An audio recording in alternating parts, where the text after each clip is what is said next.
Hey guys, how are all of you beautiful people? Hope all you are doing fine. This is the next part of Magus of the Wizarding World. So let's start without any delay.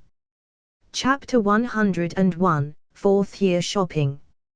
On the morning of the 19th, Matthew apparated to a rarely used alley close to the leaky cauldron.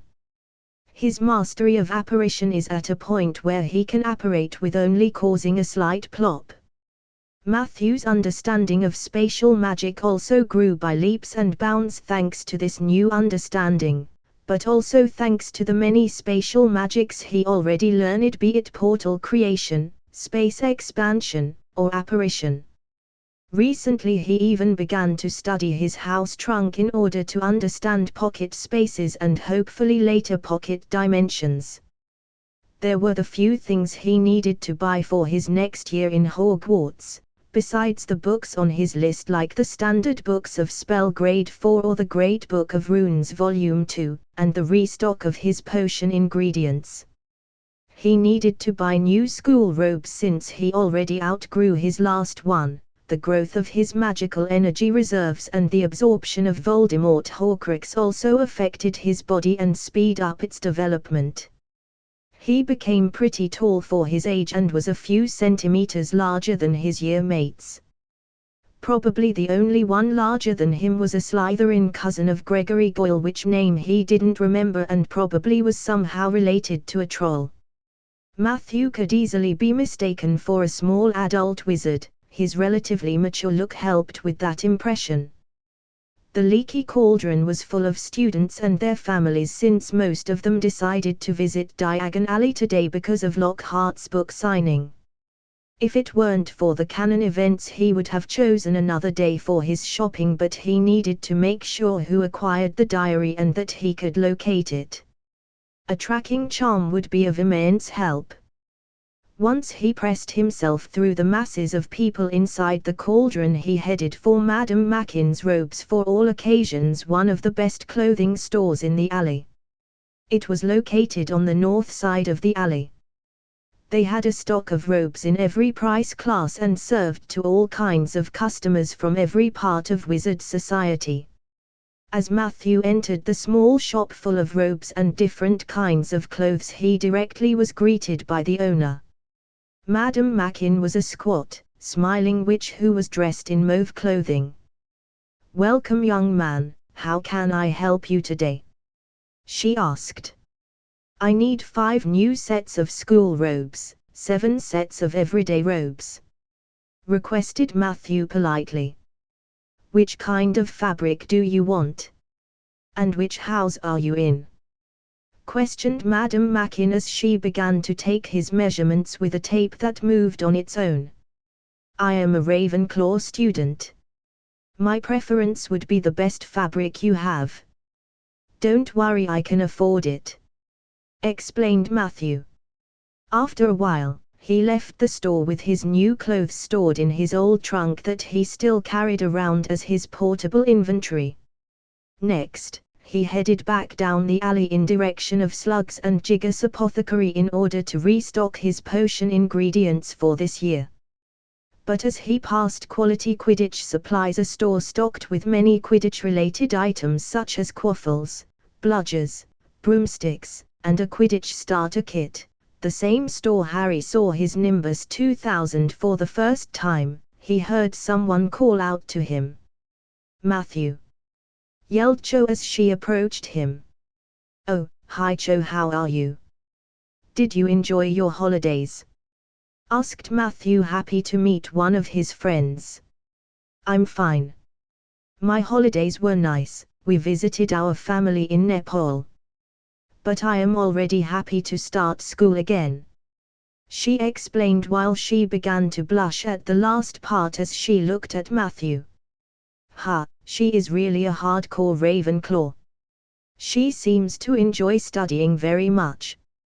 Maybe she will become a teacher in the future," concluded Matthew as he replied, "That's nice. I visited Paris for a week but mostly spent my time here in London. Unfortunately, I didn't have the time to visit the magical part of Paris yet." Maybe I will visit that next summer. Paris sounds nice, I also would love to visit it one day, said Cho.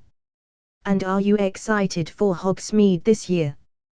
Did your parent already sign the permission slip? You definitely don't want to miss the visits to the village, said Matthew with a smile. My parents already signed it. I am really happy that I can visit the village from now on during some weekends. If you want we could visit. She began to say something, but they got interrupted by a couple that approached them. Cho. Why did you suddenly run off? Oh, who is your friend? Asked a beautiful dark-haired Asian woman that approached Matthew and Cho with a slightly short Asian man with dark hair. Cho looked a lot like the woman, you almost could think they were sisters, but had the eyes of the man. Ah, sorry Mom and Dad.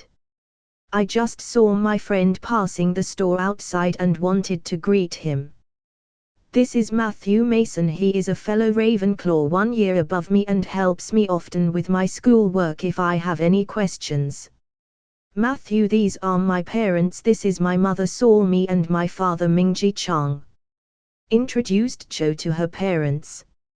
Hello, nice to finally meet you, Mr. and Mrs. Chang.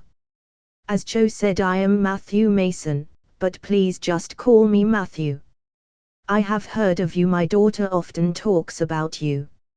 Now I can understand why not only do you have the smarts being top of your year but also look quite handsome. Teased the mother. Mom, please stop. Cried a red-faced Cho. Matthew chatted a while with the Changs before he needed to continue with his shopping. Cho's mother really enjoyed teasing her daughter. Matthew didn't think much of it since it seemed the natural behavior of a mother, and Cho probably had already eyes for Cedric since they ended up a couple in the books. Although he forgot to ask Cho what she wanted to ask him before her parents interrupted them. Well, he could ask that once they were in Hogwarts. After he restocked his potion ingredients in the apothecary with his nice discount, he headed for his final destination. Flourish and Blot's bookstore were already filled with people from the outside. In front of the store, he saw a group of familiar redheads and Hermione and her parents standing. They were looking for someone. Oh, Harry isn't here yet, thought Matthew as he approached the group of people. Hello everyone, how was your summer? What are you looking for? You guys look so lost, asked Matthew as he greeted them. Matthew! Exclaimed Hermione as she hugged him before she began to ask him, did you see Harry? He traveled for the first time and didn't speak clearly enough. He didn't land in the cauldron. Ha, it's never calm with Harry around. No, I didn't see him. How about we split up and look for him? I will go down the alley. Mr. Weasley should go in direction of the cauldron and look into the shops, while a group of you look into the surrounding shops and someone stays here and waits if comes to the bookstore, suggested Matthew. Good idea, Matthew. Let's do as you suggested, replied Mr. Weasley. They split up and Matthew once again walked down the alley. This time he directly headed for Nocturne Alley since he knew he would find Harry there. Chapter 102, Reunion. Matthew entered the familiar dark street that was Nocturne Alley. He visited it multiple times and had no trouble finding his way through the shady alley. He directly headed in the direction of Borgin and Burke's, and a bit down he spotted a familiar dark-haired boy that was full of dust and ash. An aged witch stood in front of him, holding a tray of what looked horribly like whole human fingernails. She leered at him, showing mossy teeth. A hag that tried to grab Harry, who backed away. But where was Hagrid? Didn't he save Harry in the books? Having no choice, Matthew stepped forward and made his presence known. There you are, Harry. Are you okay? Harry and Hag made a slight jump as they got interrupted. Matthew! Exclaimed Harry as he rushed to the older student's side. Oh, how nice! 2 boys for me. How about you dears come with me? Said the exited creature. Just the right target to try one of my new magics, thought Matthew as he stepped before Harry and said with a dark tone, I would be very careful who you try to target. His eyes began to glow yellow and a fearsome aura pressed onto the hag, who directly got affected and began to step backward full of dread. But Harry, who was behind Matthew, didn't see the change in his eyes and neither felt the aura since he wasn't the target. I am sorry, my lord. Please, I won't bother you again. She gulped as she rushed away. Dread Aura is a really useful spell. Although a bit dark. But still one of the most harmless ones I found in the scroll. Thought Matthew was pleased by the result of his little test for his new spell. In combination with himself powering up through fear of others, he would have a massive advantage against most mortal enemies. You okay, Harry? Asked Matthew as he turned to the younger boy. Yes, thank you, Matthew. Where are we? Well, my friend. You landed in quite a dangerous place. This is Nocturne Alley, the dark side of Diagon Alley. This is the place where all kinds of criminals, dark creatures and dark wizards meet and do their shady business. You are quite lucky that I found you. That hag was about to kidnap you. Hags are creatures that like to eat children. They are even known in Muggle stories. Usually, they are the bad old witch in these stories. Explained Matthew. What are you doing here in Nocturne Alley? Asked Harry as they approached the intersection with Diagon Alley. I was looking for you. I met Hermione and the Weasleys who were looking for you since you didn't land in the cauldron like everyone else. You need to speak more clearly next time, no need to be nervous. If you were unlucky you could have landed at the other end of the country. Admonished Matthew the boy a bit as they stepped out of to Diagon Alley just as they heard a loud voice from their left. Harry. Matthew. What do you think you're doing down there? Bellowed Hagrid as he spotted both of them leaving Nocturne Alley. Hagrid! Exclaimed Harry happily. Hello, Hagrid. Harry did travel today with Floo powder for the first time. Unfortunately, he landed in Nocturne Alley. I was looking for him. With Harry's luck, I guessed he would have landed there. So I headed into Nocturne Alley and found him there just as a hag tried to grab him. I scared her away and brought Harry back. That's dangerous, Matthew. You are still underaged. And Harry, you are a mess. Said Hagrid gruffly, brushing soot off Harry. Skulking around Nocturne Alley, I dunno dodgy place, Harry, don't want no one to see you down there. I realized that, said Harry, ducking as Hagrid made to brush him off again. Matthew told you, I was lost. What do you want down there, anyway? You were clearly heading there. I was looking for a flesh-eating slug repellent, growled Hagrid. They're ruining the school cabbages. You're not on your own. I'm staying with the Weasleys, but we got separated, Harry explained. We've got to go and find them. They set off together down the street. How come you never wrote back to me? Said Hagrid as Harry and Matthew jogged alongside him. He had to take 3 steps to every stride of Hagrid's enormous boots while Matthew didn't fare much better. Harry explained all about Dobby and the Dursleys. Lousy muggles, growled Hagrid.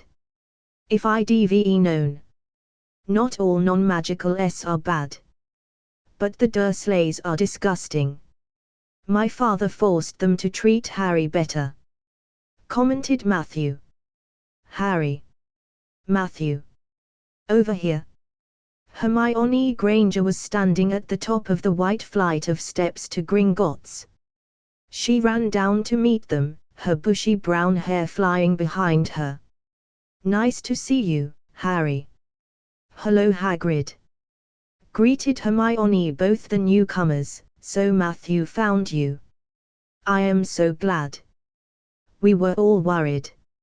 Are you going to visit Gringotts?" "As soon as I've found the Weasleys," said Harry.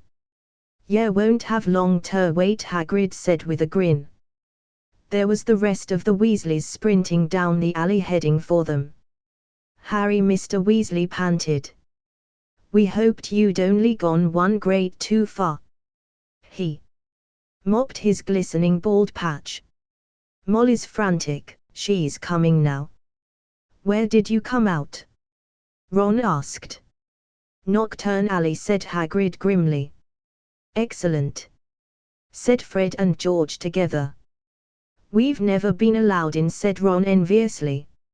"I should ruddy well think not. Enough tha Matthew entered alone to look for him," growled Hagrid. Mrs. Weasley now came galloping into view, her handbag swinging wildly in one hand, Ginny just clinging onto the other. "Oh, Harry, oh, my dear, you could have been anywhere." Gasping for breath, she pulled a large clothes brush out of her bag and began sweeping off the soot Hagrid hadn't managed to beat away.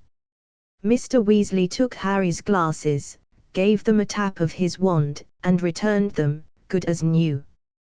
Now that everyone was reunited, the Weasleys and Harry began with their shopping as Hermione and Matthew accompanied them. Hagrid left the group. Meanwhile, Harry told them that he saw the Malfoys in Borgin and Burke's, and Hermione's parents rejoined them. First, they visited Gringotts while Matthew, Hermione, and her parents waited outside. Harry and the Weasleys visited their respective vaults. From Gringotts on, the group split up. They would meet in 1 hour at Flourish and Blotts. Mr. Weasley took Hermione's parents for a drink. No doubt he wants to question them of the non-magical world.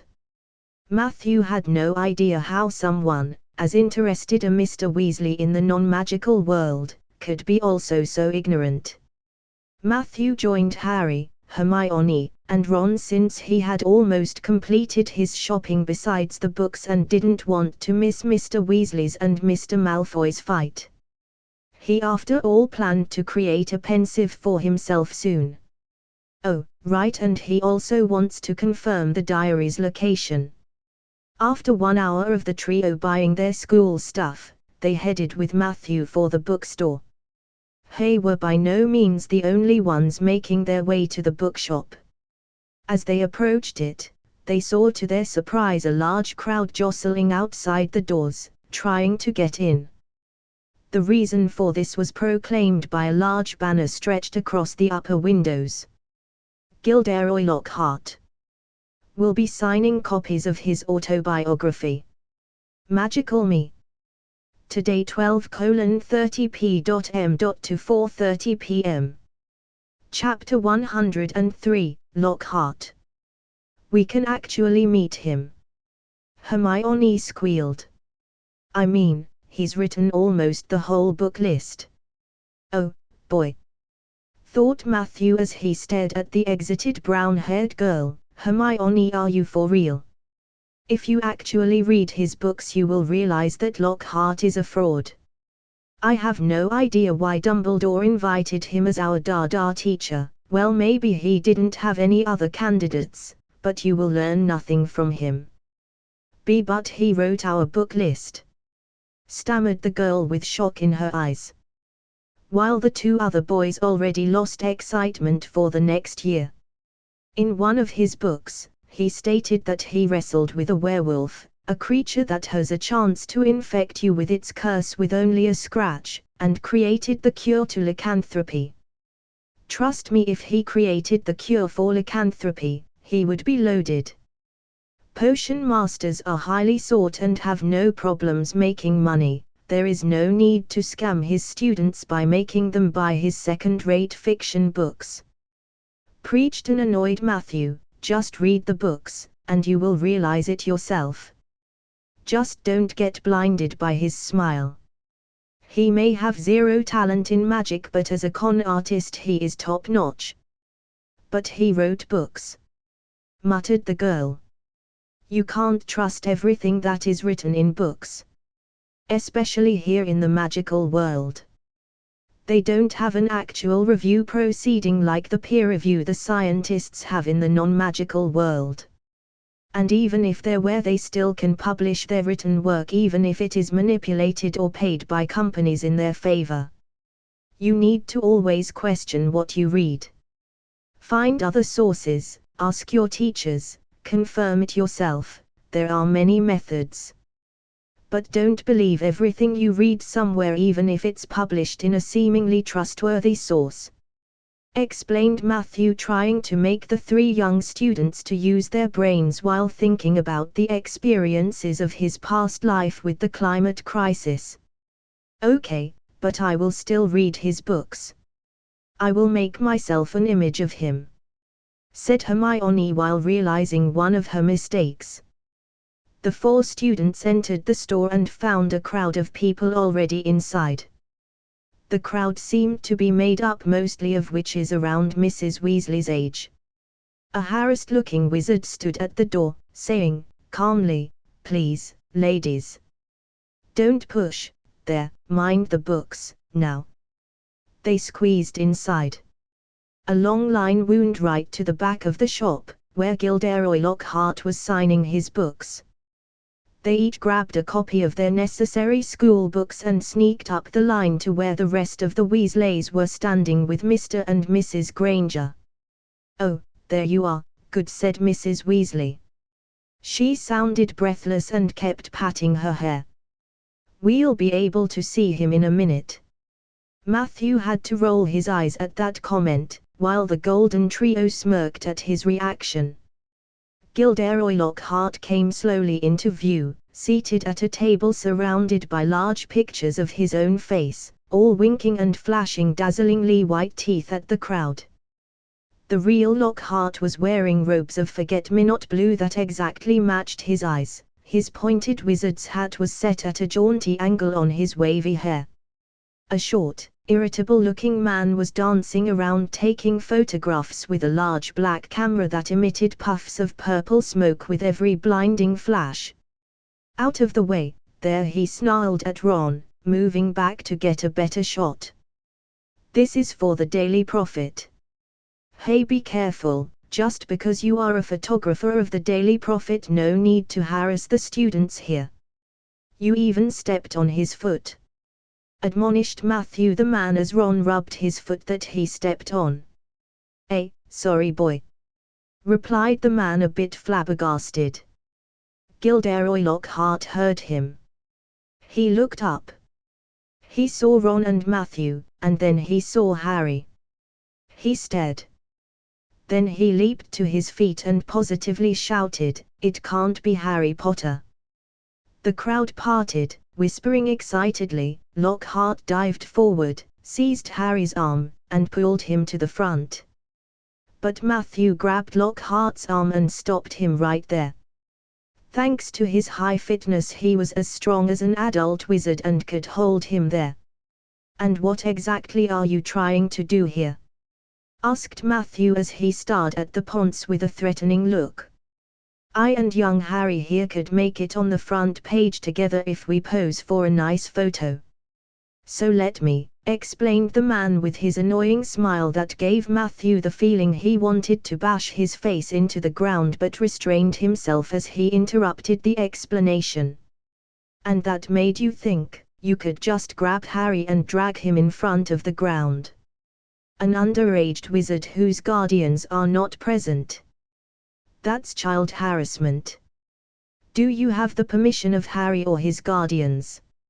scolded Matthew as he didn't let go of the man's wrist. No sorry. Harry, would you like to pose for a photo with me?" tried Lockhart as the last try. "No sorry," replied Harry, relieved that he didn't need to pose for a photo that landed in the papers. "Oh okay. Well, at least let me apologize to you. Ladies and gentlemen, he said loudly, waving for quiet as Matthew let go of his arm. What an accident this is. The perfect moment for me to make a little announcement I've been sitting on for some time. Of course, he still does turn the situation into his favor. In PR he is probably the biggest expert in the wizarding world, thought Matthew. When young Harry here stepped into Flourish and Blots today, he only wanted to buy my autobiography, which I shall be happy to present him now, free of charge. The crowd applauded again.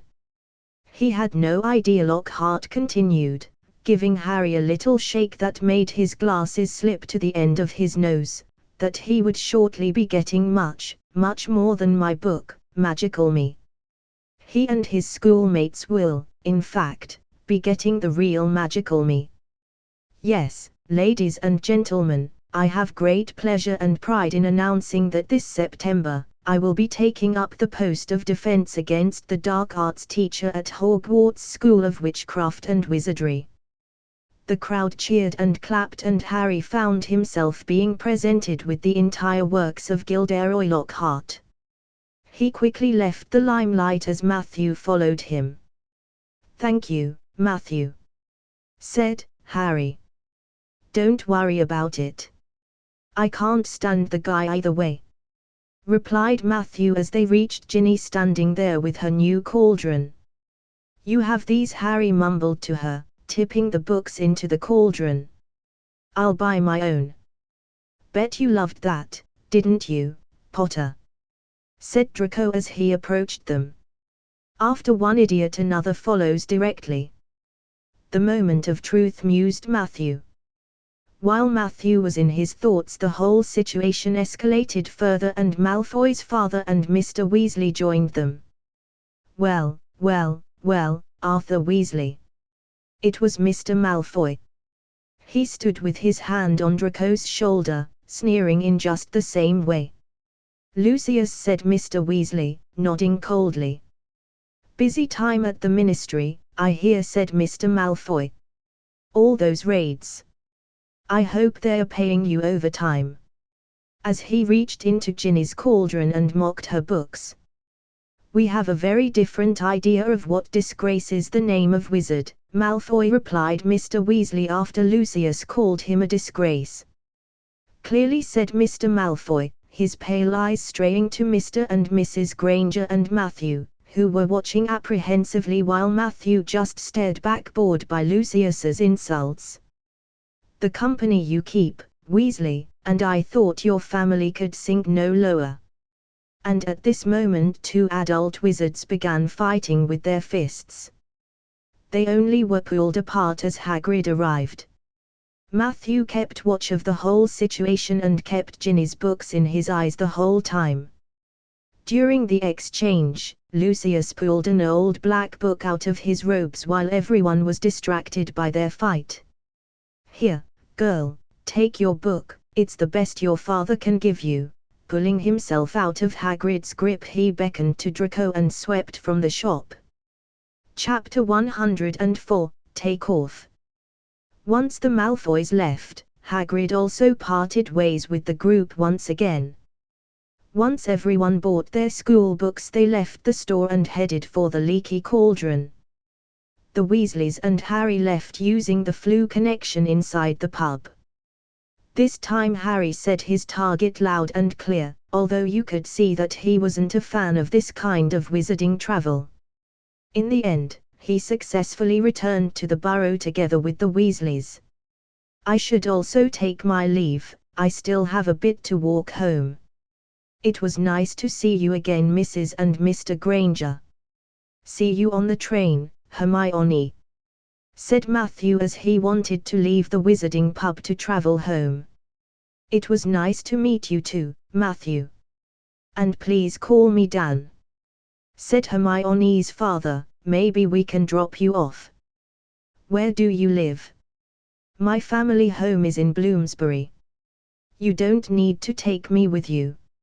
It's just a half an hour's walk." "I have no problem with that," explained Matthew.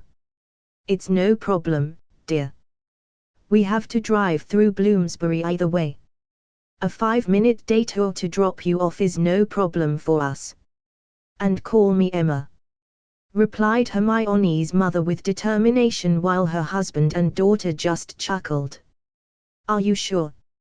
I really have no problem with walking," said Matthew politely. "Don't worry, Matthew. We live in Hampstead. Bloomsbury is on our way either way. You can answer me some questions about my summer homework on the way," said Hermione as she grabbed his arms and dragged him off, while her parents followed the two of them to their car. On the drive, Matthew chatted with Hermione about her holidays, homework and answered some of her parent questions. After a while, they arrived in front of Matthew's house. "Thank you again for dropping me off," thanked Matthew the Grangers again as he left the car. "No problem, dear. You always look after Hermione in that school. That is the least we could do. We really should invite your parents for dinner next holiday," said Emma with a smile. "Well, every decent person would help the younger students if they can. I will tell my parents that. They probably would love that. Goodbye together. See you on the train, Hermione," replied Matthew as he closed the door and watched the Grangers drive off before he entered his family's home. Tilda scene break. Tilda. Next day, mountain range somewhere in the Scottish Highlands. Matthew once again travelled to the wilderness close to Hogwarts to train without disruption. This time he used apparition since he mastered the art now and it was easier and quicker than creating a portkey. There was 2 spells he wanted to learn the last time that needed space to practice them. The first was apparition that he couldn't train in his family's garden because of the loud bang an amateur caused. It would disturb his neighbors and cause unwanted attention. The second one was a spell or magical ability that he wanted to learn for a long time, flying. He already studied the enchantments on brooms as early as in his 2nd year in order to develop this spell. But he only managed to create enchantments for other objects, like his clothes, that would allow him to fly. But he stopped that since he didn't want to overly rely on artifacts for his personal abilities. Yes, using protective enchantments on his clothes was useful and was something he did, but he didn't rely on that. The problem with artifacts was, they could be easily tampered with and stop working, especially during a battle. A hole in a cloak that he used to fly or a spell against enchantments and he would drop from the sky, which was a death sentence during a battle. So additional enchantments on his artifacts were fine as an additional layer of protection, but not as core ability like his main defense or mobility like flying. That's why he was happy that he finally gained a spell that would allow him to conquer the sky. This spell was sought for centuries by wizards and wasn't found even today by anyone besides Voldemort. Only Voldemort and Severus Snape used this spell in the books. Although in the movies the members of the Order of the Phoenix did also fly, Matthew believed that was an inaccuracy of the films to make it more flashy. In the books, there was no mention of it. And he didn't find a spell like this in any library, be it Hogwarts, the Flamels, or any other book he read. Kenilworthy Whisp in the book Quidditch Through the Ages summarized it beautifully. No spell yet devised enables wizards to fly unaided in human form. Levitation is commonplace, but our ancestors were not content with hovering 5 feet from the ground. They wanted more. They wanted to fly like birds but without the inconvenience of growing feathers. And how right he is. Matthew tried out to levitate himself once he learned the spell in his 1st year. But hovering slowly over the ground was just lame and not comparable to flying. The unsupported flight was different from levitation, which only allowed objects to fly a few feet off the ground and did not work on humans. The unsupported flight was specifically designed for human use, giving one the ability to fly far up without the aid of an object. Luckily he absorbed Tom Riddle's soul piece and with it his memories, or it would still take a while to develop a flying spell since it was actually a quite complex piece of magic involving very advanced arithmancy equations. Without an actual base spell, it would have taken months to develop it himself. Voldemort used as inspiration and base of his flying spell the innate ability of Obscurus, who gained it once they turned into their Obscurus form that looked like a black shadowy mass. One example would be Credence Barebone, who in 1926 unleashed that ability in the middle of New York. His first flying attempts ended horribly with him crashing into the ground. Good that he had enough common sense to prepare the ground of the small valley he was currently in with softening charms so he didn't hurt himself. If he ended up hurt, he would be able to fix any damage with his rudimentary understanding of healing magic. Matthew continued practicing without a break, and after a few hours of crashing into the ground, he made visible progress. Surrounded by a mass of blackness, only his face visible, Matthew slowly soared through the sky. He still was quite slow, but that was only a matter of control. He definitely would improve on this ability before school began. His magic consumption was also bearable. He is able to fly for an hour non-stop at the moment. With larger reserves and better mastery, he would also improve on that aspect. Matthew would spend most of his days before school began in that mountain range trying to master unsupported flight. And he reached an advanced level in that ability. It was another useful tool in his steadily growing arsenal of spells. Before school started he also developed some new spells. Amongst them was a spell that allowed him to read books in an area. With that, he wouldn't have trouble reading a whole library in one day. Another thing he completed, he reached the limit on his current magical energy reserves. He consumed his magical energy potion weekly over the last few months and now reached the point where it didn't have any effect on him anymore. Soon he would break into the level of experienced adult wizards under as the rank 3 wizard. Once he had his magical maturation, the potion still should have a slight effect, aiding him greatly in his growth rate. But one thing troubled him greatly. Nicholas Flamel, even after over 600 years of life, was only a peak rank 5 wizard. Magical energies reserves expanded constantly through growing older even if one didn't use magic, but Flamel didn't break through. That meant rank the 5th of may be the natural limit of a wizard's magical reserves. And he found no magical creature yet with larger reserves. So there was no point going down a warlock path like Lylin in Warlock of the Magus world did. Maybe the basilisk was a creature on a higher level, which Matthew didn't believe. It was at most rank 6, which wasn't very useful. He would know it once he confronted the basilisk in the Chamber of Secrets. Chapter 105, Luna Lovegood. Tuesday, the 1st of September, 1992. After his busy last few days of practice and his insane progress, it was finally time to leave for his 4th year in Hogwarts. Half an hour before the Hogwarts Express left, he arrived with his parents at platform 9¾ Have a good school year and keep up the good work. We will see you next summer, Matthew. Oh, and think about a place you would like to visit next summer. I and your father would like to spend a part of the next holidays somewhere else, said his mother as Matthew stood at the entrance of the Hogwarts Express. Sure, Mom, I will write you once I have an idea. Bye, see you next summer. Finished Matthew as he hugged his parents before he entered the train. Since he was early, he had no problem finding an empty compartment. Once he settled his trunk on the luggage rack, he sat down below it.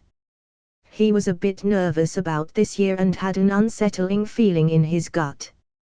Although he made preparation to keep himself safe, as a talented Muggle-born he would be one of the prime targets for Riddle and his 1,000-year-old basilisk.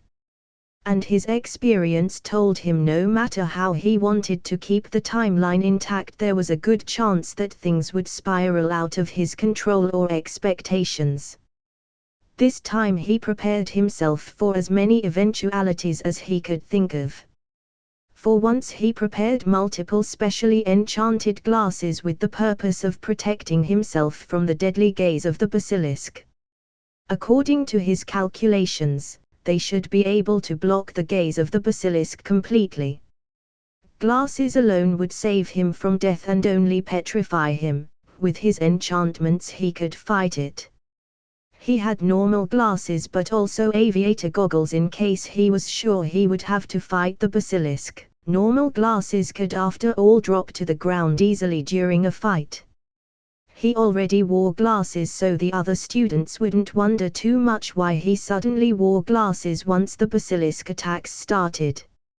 Another one of his preparations was a few rooster he borrowed from farms close to London. An animal that could possibly one-shot a basilisk with a cry was too good to not to use. They were currently inside his trunk, taken care of by his 3 drones that he created. Had a few more drones ready, but he could only use 3 sub-Aries at the moment.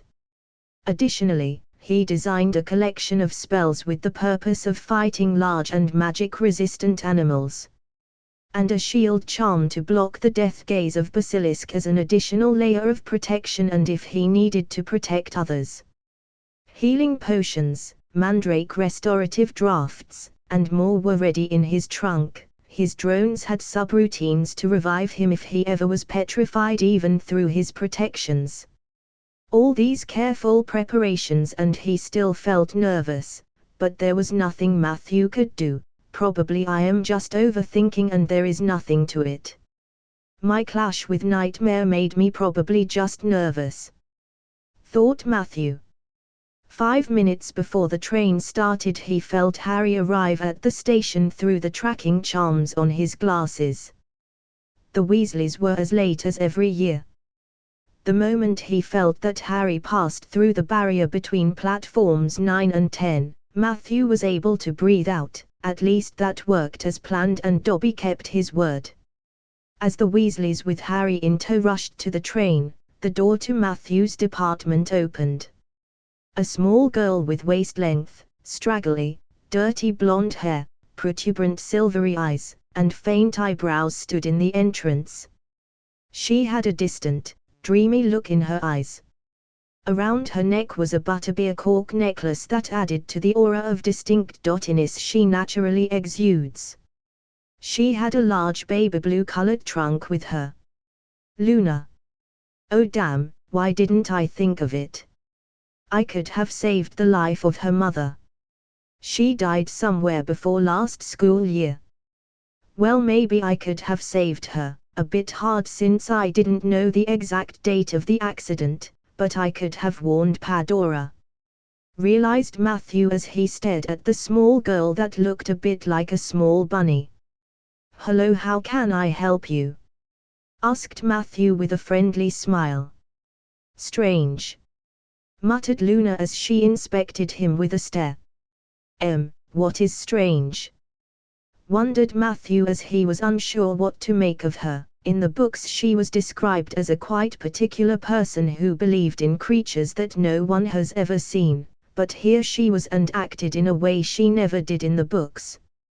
He wouldn't think much of it if he was a normal person, but he was a reincarnated person and Luna specifically picked him out.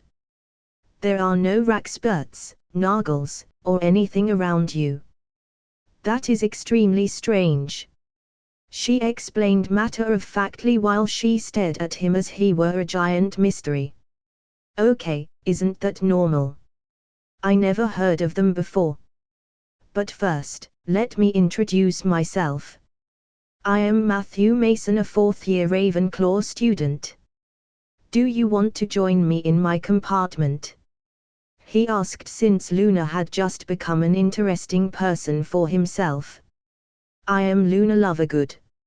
Everyone is surrounded by small creatures, most commonly rackspurts and nargles, some people more, some less. But I never met someone who had none. She explained with a deadpan face as she sat down before him. Matthew took his wand out and levitated her trunk on the luggage rack above her. Nice to meet you, Luna. So what are rackspurts? Asked Matthew. Sarah, scan her surface thoughts for me. I want to know what she sees. He requested from his AI as he didn't want to risk doing it himself. He feared, like in multiple fanfics described, that Luna's mind was a scary place for any Legilimense with natural defenses from her colorful imagination that were dangerous for normal people.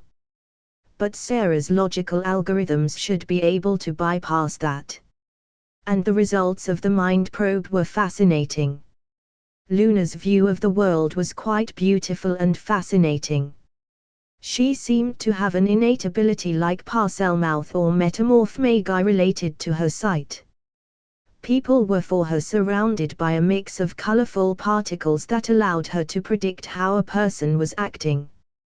These particles seemed to represent, based on a color, a spectrum of emotions that a person was feeling and would feel in a few moments. It was somehow related to the future. According to what Matthew picked from her explanation about rackspurts was that her mother must also have that ability, since it was her that named them for Luna and explained what they did. Rackspurts were invisible beings for her that float through the ears and make a brain go fuzzy and causing a person to become unfocused and confused. While Nargles seemed to be mischievous beings related to some negative emotions. But what really was interesting for Matthew was the fact that Luna was able to predict the future emotions of a person with it. And that may be also the explanation why Luna couldn't see the aura around him. He named that ability Aura Sight. He originally didn't exist in the timeline of the Harry Potter books. If this whole story was determined by fate or a similar being, then Luna accessed that predefined fate and was able to see it with her aura sight. But Matthew was somehow inserted into the timeline from outside, so maybe he wasn't affected or included in the fate of this timeline yet. If this conclusion was right, he may be able to even break prophecies. Chapter 106, Train Ride. Well, that's an interesting and good theory. But I have no way to confirm it. The only way I can currently think of is to kill Voldemort myself, which is extremely risky. If I destroy his Horcruxes before he gets his body back, he may become really immortal, although probably a monster. If I confront him once he has his body back, I would have not only to fight one of the most powerful Dark Lords in history but also his army of Death Eaters. Which is just suicide. Doesn't matter, my future self can handle that.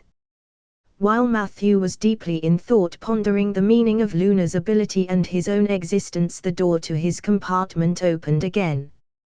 Hermione, Ron, Harry, and Ginny stood at the entrance. Hello, Matthew, can we join your compartment? Or are you waiting for your roommates? Asked Hermione. Sure guys, come in. I am not waiting for them. If they didn't join me here yet, it just means they already have space somewhere else. Replied Matthew as he was pulled out of his mind.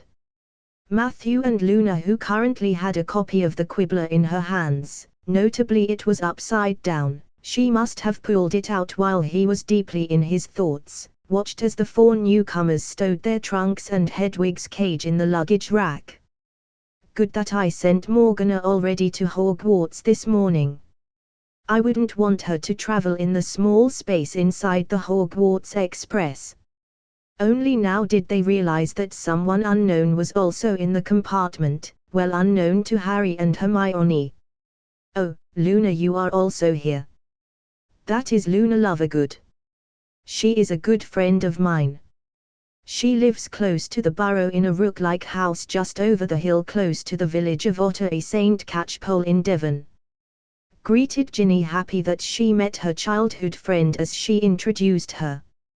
"Hello, Ginny," greeted Luna with her dreamy voice while she looked at her over her upside-down magazine. Then her eyes inspected the other newcomers before stopping at Harry. "Had a good summer, Luna?" Ginny asked. "Yes," said Luna dreamily, without taking her eyes off Harry. "Yes, it was quite enjoyable, you know. You're Harry Potter," she added. "I know I am," said Harry. Matthew and Ron chuckled. Luna turned her pale eyes at Ron. "Hello, Ronald, nice to see you again," she greeted before turning to Hermione. "Hello," replied Ron a bit sheepishly. "And I don't know who you are," said Luna as she looked at Hermione. "Hermione Granger, nice to meet you, Luna," greeted Hermione with a smile as she sat down beside Matthew. "How did you meet Luna, Matthew?" she asked as she inspected the Quibbler. "Oh, she found me and thinks I am quite fascinating," replied Matthew haughtily while Hermione stared at him with a deadpan expression. "So I invited her to join me in the compartment. Turns out Luna is quite the interesting person herself. Isn't that so, Luna?" "MHHH, it's the first time I met a person without a Naggles or Raxpert's infestation," replied Luna dreamingly as she dropped her copy of the Quibbler on her legs. "A what infestation?" asked Harry, visibly confused. "Don't think too much about it, Harry. Loony Lovergood was always quite strange. She believes in creatures that don't exist," explained Ron like an idiot, while pissing off two people in the compartment: his younger sister, who stared at him in anger, and Matthew, who had a good impression of Luna. "So that's where that name came from in the books," realized Matthew as he stared at Ron with cold eyes. "Don't be a dick, Ronald. If you ever had an open mind and would have actually listened to Luna, you would have realized how fascinating she is. She was born with an interesting ability. Like seers that are born with the third eye and are able to predict the future and create prophecies, Luna has the ability to perceive a person's emotions. I was able to realize that after asking her what she meant with Naggles and Raxperts. She is able to see them as particles that surround a person, and based on their looks they represent a different emotion. A quite fascinating subject," explained Matthew while smiling at the young first year with a dreamy look. The other people in the compartment looked at her now, visibly impressed. Before Harry suddenly realized, wait, doesn't that mean that Matthew has no emotions? He asked. "To my knowledge I have emotions. My current theory is that Luna can't see my emotions because of my occlumency shields," explained Matthew with a half-truth. "Occlumency? What is that? I never read of that," wondered Hermione. "It's the magic of closing one's mind against external intrusions like mind reading, which is called legilimency," explained Matthew patiently while realizing he just gained the chance to earn some more favors with Harry. "Mind reading? There are wizards who can read our minds?" asked Harry, horrified by that revelation. "Legilimency? It's called legilimency, and yes, Professor Snape and Professor Dumbledore are quite proficient in the art. Because of them, I learned to defend my mind," replied Matthew before adding as he saw that Hermione was about to ask a question, "You didn't read anything about it because this branch of magic is quite advanced and complex. The only books in Hogwarts are in the restricted section," said Matthew as he stood up and pulled a notebook out of his trunk and created permanent duplicates of it that he handed out to the people in the compartment. "Here, these are my personal notes on the topic. With that, you can learn it yourself, but don't share it with others," said Matthew. He had given each of them the first stage of his own occlumency technique, which is mostly the traditional occlumency technique, just a bit easier to learn with the specialized meditation. He had no problem sharing that much, since the results were the same as if someone would learn occlumency traditionally. It was just a bit faster and easier. While the other stages were his personal secrets, and he would only share them with people he was sure wouldn't betray him, basically his family if they could use magic. Hermione, Ginny, Harry, and Luna looked quite eager to learn it, while Ron already lost interest, probably because he would have to read. Especially Harry, since he hated Snape and didn't like that he could read his mind. And Matthew had no problem if they became more capable, they would keep more of Voldemort's focus on themselves. And Matthew could stay in the shadow. As for Riddle's diary, learning it, it was as good as dead. It will only exist until the end of the year. And it was only an easier way to learn occlumency, which Riddle already learned. The rest of the travel went without trouble. Over the course of the train ride they were visited by Matthew's roommates and Cho at some point. Once they arrived at Hogwarts, Luna and Ginny joined the other first years for they ride over the Black Lake with Hagrid. They absolutely will enjoy the ride, since the sky was nice and clear tonight. While the rest of the school traveled from the platform with the Thestral carriages. The Great Hall filled up with Hogwarts students as the professors watched from the head table. Soon the welcoming feast for Matthew's fourth year would begin. Chapter 107, Start of the Fourth Year.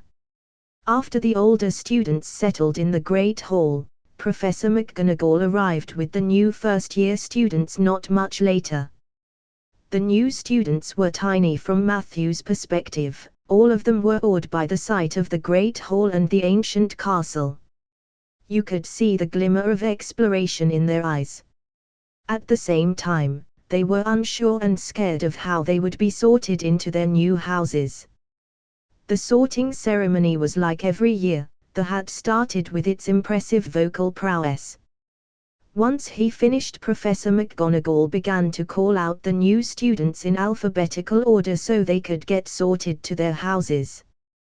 There were no surprises this year, no Ginny in Slytherin, and so on. Ginny landed like every Weasley in Gryffindor, and Luna became a Ravenclaw, the only house you would expect of her. Luna was just made for Ravenclaw. No, she was a true incarnation of Ravenclaw with her high intelligence, wisdom beyond her years, her creativity, and especially her open mind for learning all kinds of new things. The only other notable person that got sorted was Colin Creevey, the fanboy of Harry, who also got sorted into Gryffindor. Although the names Dimazar Robbins and Richie Coote sounded familiar, they probably were mentioned in the books, but Matthew didn't pay much attention to them.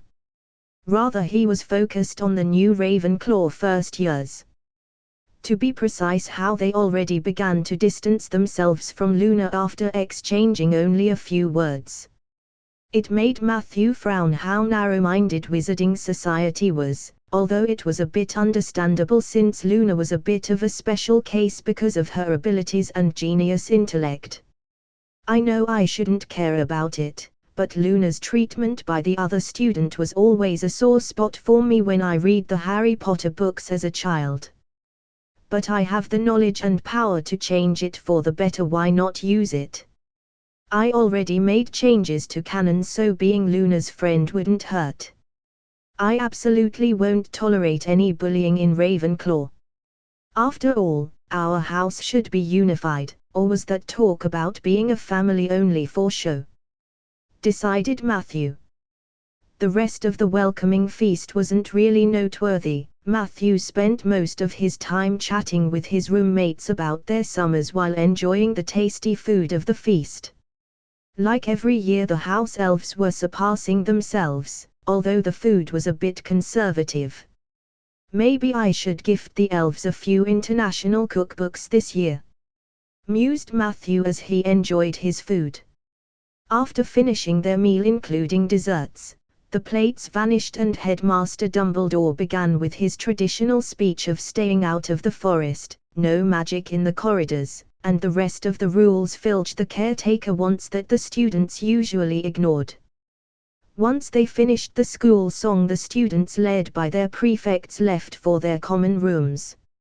Inside the Ravenclaw common room, Professor Flitwick was already waiting to welcome the new students to the castle and the old back. After his speech of house unity and the introduction, he also left. Matthew and his roommates headed for their dormitory of this year, where their luggage was already waiting for them. This was actually the first time for Matthew that the elves transported his trunk, since his old trunk was always shrunken on a chain at his neck. His roommates also noticed the change from last year. "Were you too lazy to carry your trunk yourself this year?" asked Roger with a grin. "Nah, it is a new trunk. It has some new features. Unfortunately, they don't work with a shrinking enchantment," explained Matthew. "Wait, the only trunks who don't work with a shrinking charm are. You have a house trunk?" asked Harold as he realized the truth, since he came from a pure-blood family that owned multiple businesses in Diagon Alley. Some of them are not quite legal, although nothing dark. Rather, some members of his family trade with stolen goods. He is actually quite a useful contact to have. Thanks to his family, he was quite knowledgeable about different goods. "How did you afford one?" "They are at least 10,000 galleons apiece." "Hello, potions genius, you know," replied Matthew while laughing. "My potions sell quite well, and I thought a house trunk would be a useful investment." After that topic was done, the four friends chatted a bit before falling asleep. Scene break. Wednesday, the 2nd of September. Early in the morning, Matthew finished his workout routine and headed for the Great Hall, where he found Professor Flitwick with his schedule. After receiving it, he headed for the Ravenclaw table to enjoy his breakfast. It was quite early in the morning, but Cho was already sitting at the table. Matthew joined her for breakfast. "Good morning, Cho. Nice to see you. We hadn't much a chance to talk yesterday. How was your first night back in the castle?" greeted Matthew as he loaded some grilled sausages and scrambled eggs onto his plate. "It was nice. Hogwarts just feels like home," replied the Asian girl. "I know the feeling. There is just something about this place that is different," said Matthew, since he also felt like Hogwarts was his home. Living with his parents in London felt more like a vacation for him. After all, he spent the majority of his new life in Hogwarts. This summer made it half a year that he spent in the non-magical world. He didn't know much of the things happening there, since most of his focus were spent on magic.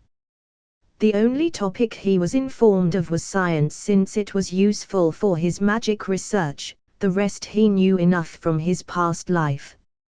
"What do you have this morning?" asked Matthew. "Potions with the Gryffindors," replied Cho. "That's good, that way you will almost get the Slytherin treatment from Snape, since he hates the lions," chuckled Matthew. "Yes, that will be nice. And what do you have?" asked Cho as she peeked at his schedule. Let me check," said Matthew as he opened his schedule. Once he read what he would have this morning, he couldn't stop from grimacing and sighed in disappointment. "Damn, I have Dada with the fraud.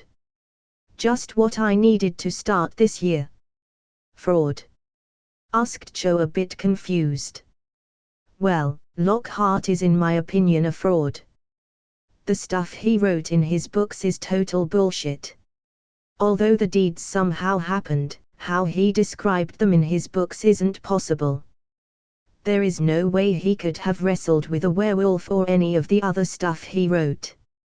Something about him is suspicious," explained Matthew. "You should be careful around him, Cho. Don't stay alone with him in a room," he added, a bit concerned. It was never mentioned in the Harry Potter books since it was a series for children, but him raping female students and then oblevating the deed just made too much sense.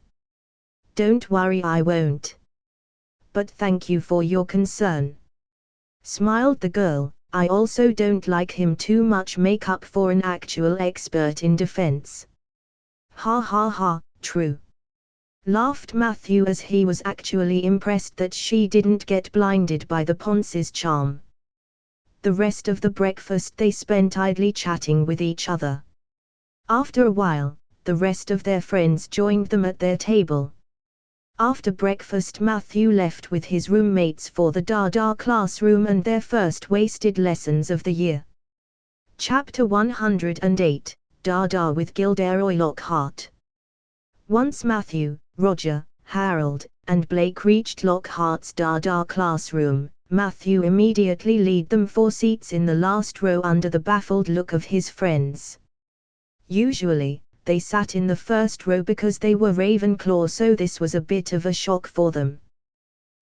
Why do we sit in the last row? Asked Blake with a questioning look at Matthew. There is no chance we will learn anything in this class. Here we at least can do something else like study our own books or do homework without getting his attention. And trust me, if my gut feeling is right, you will thank me later. Explained Matthew while he remembered how Lockhart in the books called students to play out his books. While they waited for Lockhart to arrive, Matthew looked around the Dada classroom. Different from the last years, rather than a classroom for defense, it became an art exhibit with Lockhart as the main model. The walls were decorated with moving portraits of the blonde idiot. To be honest, it wouldn't be a surprise if Lockhart had put a marble statue of himself in the classroom. After a while, the doors to the personal chamber of the Dada teacher, which was connected to the classroom through a set of stairs, opened, and the blonde fraud stood at top of it with his disgusting charming smile, in a pompous pose to show off. He began his class as he headed down the stairs in a manner of showmanship. Welcome to this year's 4th year Dada course. Your teacher. At the bottom of the stairs, he headed for one of their classmate tables and picked up one of the copies of Voyages with Vampires and held it up to show his own, winking portrait on the front. Me. Gilderoy Lockhart, Order of Merlin, 3rd class, honorary member of the Dark Force Defense League, and 5-time winner of Witch Weekly's Most Charming Smile Award, but I don't talk about that. I didn't get rid of the Bandan Banshee by smiling at her. He waited for them to laugh. A few people smiled weakly, while some of the girls looked smitten. I see you've all bought a complete set of my books, well done. I thought we'd start today with a little quiz. Nothing to worry about, just to check how well you've read them, how much you've taken in. When he had handed out the test papers, he returned to the front of the class and said, "You have 30 minutes, start now." Matthew read the content of the test, and they were filled with useless questions of trivia about Gilderoy Lockhart, just like in the books. He sighed in disappointment as he took a look at his roommates, who also stared at the questions in disbelief. He obviously could fill in the test seriously since he tested his new area book scanning spell secretly out in flourish and blots, and with that gained also all the content of Lockhart's books unwillingly. But where would be the fun in that? He spent half an hour filling the test with long answers full of nonsense. There was no way Lockhart would have enough time to correct them in the lesson today. If he needs to waste my time, so will I waste his. That was the thought Matthew had. After half an hour he collected the tests and began to check them in front of the class while commenting about their contents. He skipped over Matthew's test while replying he would have to correct it later. Once he finished skimming through the test, he continued with the lesson. To Matthew's disappointment, Lockhart wasn't incompetent enough to try making the lesson about Cornish pixies in a fourth-year class. Instead, he retold them about his travels with vampires. The rest of the lesson was an absolute boring waste of time. Well, at least Lockhart still could keep up his facade of being a competent wizard since he didn't get wrecked by Cornish pixies, although the majority of his class already began to doubt him. "Can you believe he gave us a quiz about himself? How arrogant can a person be?"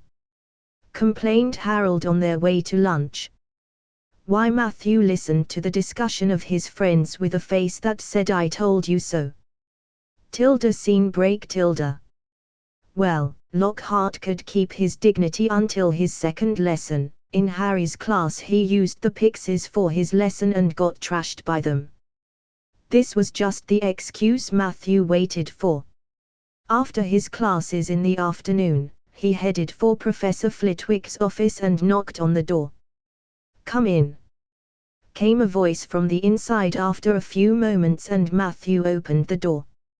"Hello, Professor Flitwick," greeted Matthew, his head of house. "Ah, Mr. Mason, come sit down." "Biscuit?" offered the small professor as Matthew sat down in front of his desk.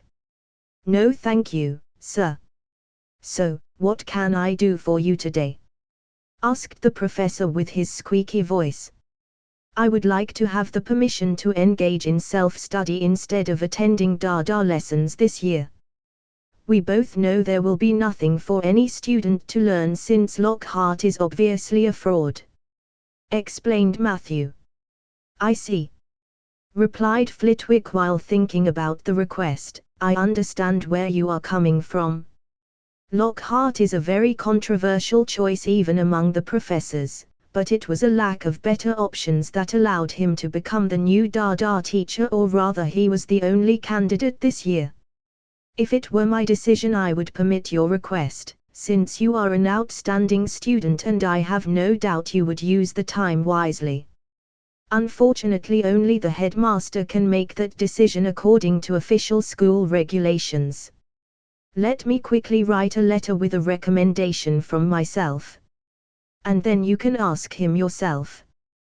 Professor Flitwick wrote a short note for Headmaster Dumbledore before handing it to Matthew. "Do you know where the headmaster office is?" asked the small professor. "Yes, behind the gargoyle statue in the gargoyle corridor on the third floor," nodded Matthew. "Correct. The password is Center Shock. Once the gargoyle begins to move, stand on one of the stairs and it will take you upwards."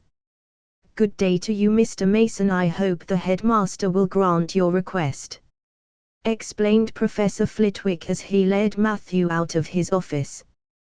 Once Matthew was outside of the office he began heading for the third floor while being in his thoughts. So it was finally time to meet Dumbledore. "I dodged that particular meeting for a long time," he thought. "Well, at least I finally will be able to see the Phoenix Forks for myself. A good chance to finally scan it." Well, sooner or later he would have to meet Dumbledore, why not leave a good impression now? Matthew was nervous about this meeting. The people in his old world had many different opinions about Dumbledore. Some saw him as a Dark Lord, others as senile, or so engrossed in the greater good that he forgot what really mattered. The most likely option was that the political situation and the circumstances were so bad that he had no other option for his choices. The wizarding world Matthew lived in was to his knowledge canon, not an alternate version, so his Dumbledore should be the same. An old man that had to make many hard decisions in his tragic life. Chapter 109, Meeting with the Headmaster. As Matthew arrived in front of the ugly gargoyle statue made of bronze that guarded the entrance to the headmaster's office, he greeted it. "Hello, I would like to meet the headmaster," stated Matthew as he watched the gargoyle. The statue was supposed to have the ability to talk. Suddenly the statue moved its mouth. "Password." so you can talk. Interesting. The password is center shock. Once the password left Matthew's mouth, the gargoyle statue began to move. It began to rotate and a stairway began to appear from the ground in the stairwell leading to the headmaster's office. Matthew quickly stepped onto one of the upper steps and let himself be lifted upwards. After a short while, the stairs stopped at a platform in front of a massive and old wooden door. Matthew stepped onto the last platform and knocked on the door. After he heard no reply from the inside for a while, he was unsure how to proceed. In the end, he decided to enter the office and wait for the headmaster inside. After all, since he came that far, he had permission to be here. The gargoyle wouldn't have moved like with Umbridge during the 5th Harry Potter book once she forced Dumbledore out of the castle. The headmaster office was a large circular room, with a number of spindly tables upon which were set delicate-looking silver instruments that whirred and emitted small puffs of smoke, as well as an incredible collection of books. This was probably Dumbledore's personal collection. Matthew's magic sensitivity was already so high that he felt the protections surrounding him. He probably isn't able to scan their content without breaking them or the headmaster's protection. For now, he decided against risking it. There may be a few rare books amongst them, but they weren't worth the trouble. In the center of the office stood an ancient hearth where the headmaster worked from. Behind it on the wall hung a collection of portraits. They were the previous headmasters and headmistresses of Hogwarts since the invention of the magical portraits. The portrait of the immediate predecessor of the current headmaster or headmistress hung behind the head's desk. It was the largest portrait and was currently occupied by Armando Dippet, a pale-skinned and frail-looking wizard with brown eyes, white balding hair, and a beard. "Greetings, headmasters and headmistresses," nodded Matthew politely as the portraits watched him and greeted back. "Will be Professor Dumbledore available today?" "He will be soon here, just sit down and wait a moment. His Wizengamot meeting should have finished by now," replied the portrait of Armando Dippet with a smile. As Matthew sat down on one of the chairs in front of the desk, he took a closer look at the office. On top of a shelf on the left side rested the sorting hat on his permanent spot. Next to the shelf was a glass cabinet that shined and glowed. Matthew guessed that the pensieve was inside of it. It was currently locked. On the right side of the desk stood a perch for the Phoenix Forks, which was currently empty. Behind it on the same side was a stairway that led up to a small balcony with a door that probably led to the headmaster's personal quarters. "Sarah, be ready to scan and record the fiery traveling ability of a phoenix. Dumbledore may arrive with forks." Matthew hadn't to wait that long, and suddenly there was a burst of flames and Dumbledore appeared behind his desk while holding on to Fawkes's legs. "Whoa, that was cool," muttered Matthew unconsciously in amazement as he saw it for the first time in real life. "Thank you, Mr. Mason. Fawkes is an amazing being," replied Dumbledore with amusement as Fawkes thrilled happily as he landed on his perch. Fawkes had crimson feathers on his body and a golden tail as long as a peacock's. His claws and beak were gleaming gold and his eyes were black.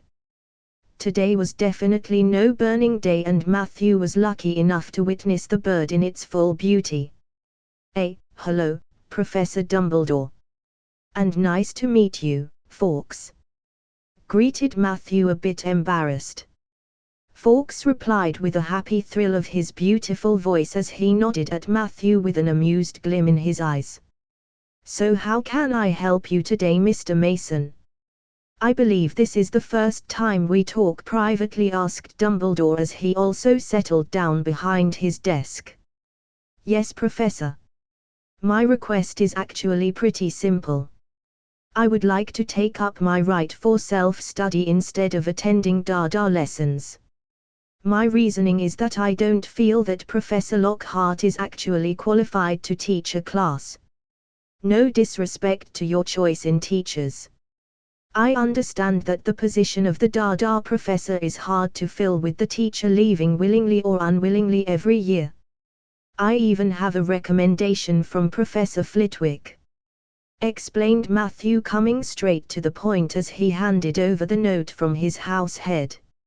"I see," replied Dumbledore, a bit in his thoughts as he took a look at the note. "I actually have no problem with that under certain conditions. You will have to at least self-study half the lessons in the library so that Madam Pince can see that you actually study. I will inform her to keep an eye on that. In the other half, you can use empty classrooms to practice the spells, since I know that actual practice is important. At the end of the year, you will have to write an exam that I will prepare personally for you. If you shouldn't at least get an acceptable, you will have to repeat that year," said the headmaster with a gleam in his eyes. "I have no problems with that. I am rather excited that you will personally test me," replied Matthew. "Oh, well, my staff seem to always praise you in our staff meetings. And your grades are top-notch, so I want to actually test you myself. But be warned, I won't take it easy on you. It will be actually harder than any test you have participated in before, since I want to see your actual limits," explained Dumbledore with his twinkling eyes. "No problem, sir. I wouldn't expect anything less." "Will there be a practical part?" asked Matthew. "Of course," nodded the headmaster, "but there is still another condition. Professor Lockhart has repeatedly stated his wish that he would like to restart the dueling club. We had to stop it in the past because Professor Flitwick became head of House Ravenclaw and hadn't the time anymore to organize it. But as you are already aware of the true nature of Professor Lockhart's abilities, I was rather reluctant to accept the request. I would like that you, Mr. Mason, act as Professor Lockhart's assistant during the club. It will be focused on the pre-OWL students. I believe you have enough skill to teach them."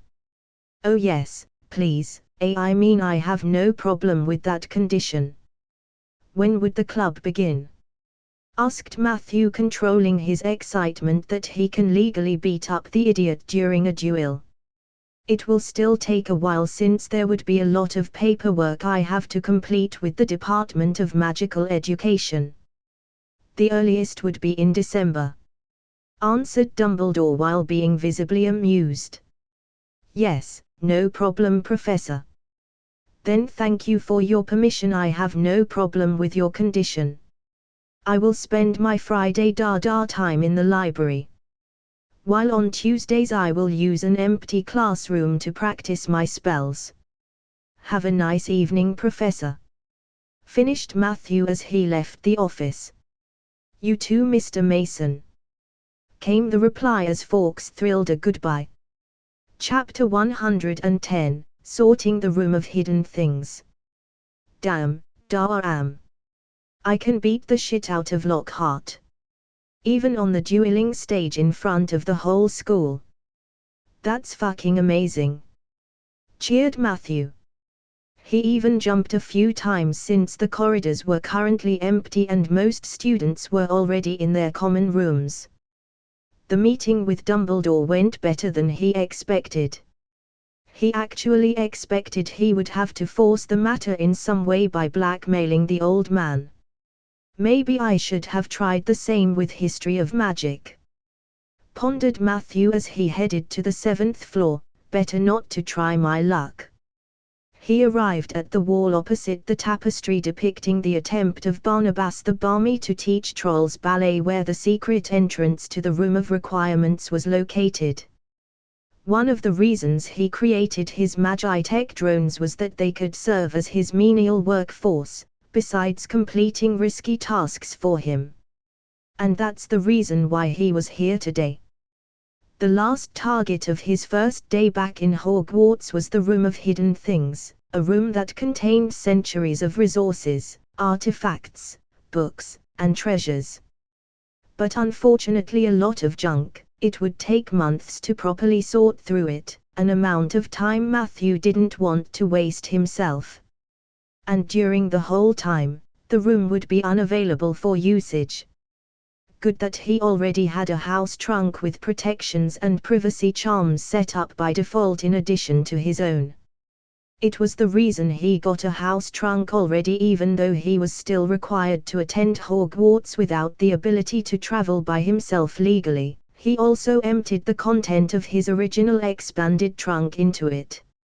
After walking down in front of the wall 3 times, he entered the room through the door that appeared. Nothing changed since his first visit. It was still filled with all kinds of objects and junk that formed a maze. Once he closed the door, he took the shrunken trunk around his neck and accessed it. His 3 Magitech worker drones exited the first compartment of his trunk. All 3 of them had this time hand attachments as arms, with functionality similar to a human, just with more axis of movement since they were magic-based robots and not limited by human limbs. Each of them carried a, by Matthew, expanded bag with quite the big amount of space inside. This will allow them to work longer before having to return to Matthew's old trunk, where they would sort the content of their bags into specific compartments. So are you 3 ready? Don't forget compartment 1 is for rare resources like metal and gems, 2 is for wooden and fabric resources. Into the 3rd compartment come all magical ingredients that are not for potions. The 4th compartment is for books, while the 5th is for magical enchanted artifacts. The 6th and original potion compartment with stasis charms will be for all potion ingredients and potions. Lastly, everything you are unsure of but could be useful comes into the 7th compartment. Trash like normal wood, old furniture, completely broken objects remains here.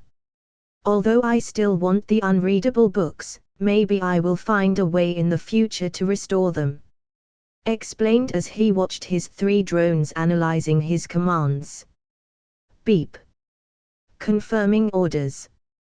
Working routine established. All systems are functional and ready. Beginning operation. Yes, you can start. I hope you will find something nice for me here besides some resources or books I already know most of the content of. Muttered Matthew as he hoped this wouldn't become a waste of resources. Although the room of hidden things contained centuries worth of objects, it still was mainly only professors and students in a school who hid their junk here. This could become a major waste of time in the end. Worst case, all he would get of worth were some notes of students or professor with some interesting spells on them, that they created during their time here. Like Snape in his old potion book under the name of the Half-Blood Prince. Scene break. You are not attending Dada anymore. How is that fair? We still have to sit through our lessons with that half-wit. Complained Roger as Matthew told his roommates a few days later about the change to his schedule as they headed in direction of their Dada class. Well, if you would have as exemplary grades as me, you also could ask Professor Dumbledore for permission to self-study. But you will have to finish much harder exams than normal. Gloated Matthew with a smug smile on his face. Oh, come on. Shut up, you git. You just sounded like Lockhart now. Retorted Roger. Oh no. I just had one lesson with him and was infected by his idiotism. I need to visit Madame Pomfrey, maybe she will be able to save me. Replied Matthew with mock panic as he left his friends and headed for the library. See ya fellas. Greet the dunce from me. Inside the library, he greeted Madame Pince, who greeted him with a smile.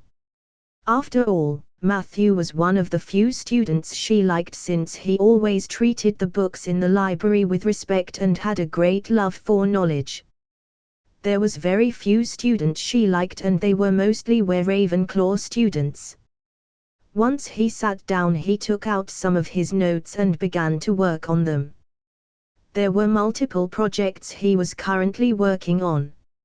In defense, he currently was developing rune-based spells that were able to exhibit a far larger amount of power than normal spells. He is also steadily improving his mastery of elemental magic through practice. As for the normal defense curriculum, why would he have to study something he already learned?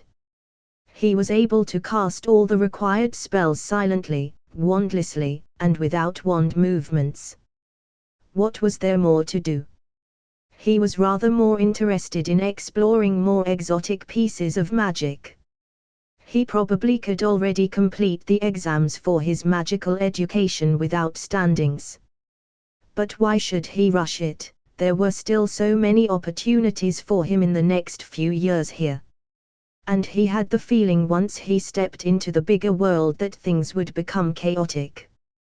There also were the legacies of the founders to explore. Since Rowena Ravenclaw left something behind, why not the others? He currently had multiple guesses about their whereabouts but was only sure about one. The legacy of Slytherin should be in the Chamber of Secrets and only accessible for a Parselmouth. There is no way that all there is to something called the Chamber of Secrets is that it's a nesting place for a 1,000-year-old basilisk. The legacy of Hufflepuff may be hidden in the kitchens, but he couldn't find anything there. He already checked multiple times. Maybe he needed some kind of key. As for Gryffindor, his best guess was the Forbidden Forest. And the only place he didn't check yet was the Acromantula nest. He didn't want to slaughter an army of spiders for now. After all, they still were Hagrid's friends. Maybe he could use the distraction caused by Harry and Ron this year. Another one of his current projects was Ginny Weasley. To be precise, he was monitoring the condition of her and her soul as he scanned her at every opportunity. He also recorded every detail with the help of Sarah. Currently, he had the unique opportunity to collect data of a Horcrux possession in a safe environment. This observation project already gave him unique insights into his understanding of soul magic.